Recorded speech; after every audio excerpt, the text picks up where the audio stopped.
Tervetuloa tänne Luusviikka Ridhusiin. Minä olen Maria Luusviik ja tämän talon emäntä, suuri heppaharrastaja ja entinen poniäiti ja eläinlääkäri ja hevosalan harrastaja voisi sanoa. Minkä kokoinen tämä teidän maneesi on?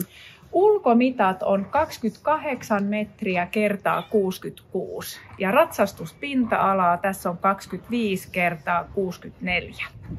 Eli täysimittainen. Mitäs noi nosto-ovet? No täällä käy hevosia päivittäin kymmeniä ja ensimmäisellä kerralla ne ehkä vähän sen miettii, että mikä tää on, mutta sitten sen jälkeen ei ole ollut mitään.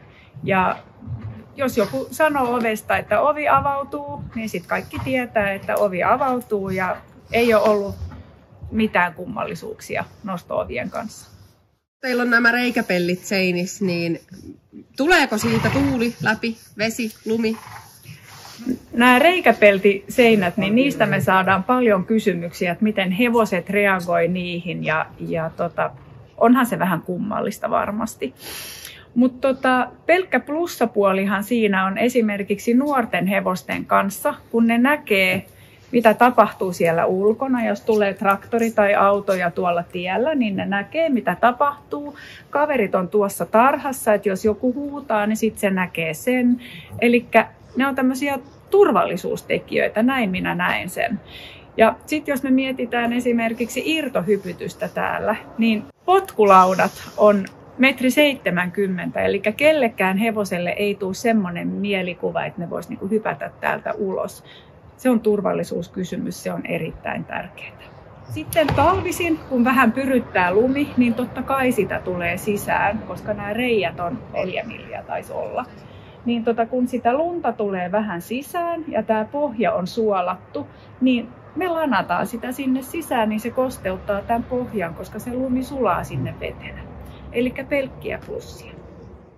Se mikä tässä on ihanaa on se, että tämä ei ole koskaan tämmöinen raaka tämä ilma täällä sisällä. Että talvisin niin se lämpenee mukavasti täältä sisältä ja kesäisin niin se viilenee mukavasti täältä sisältä.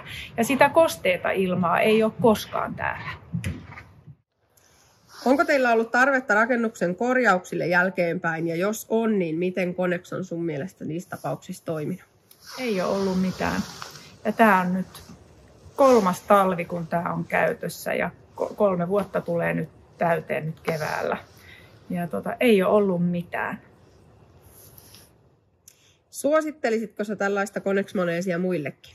Ehdottomasti. Ja täällä käy tosi paljon valmennettavia ja valmentajia ja pelkkiä kehuja on tullut.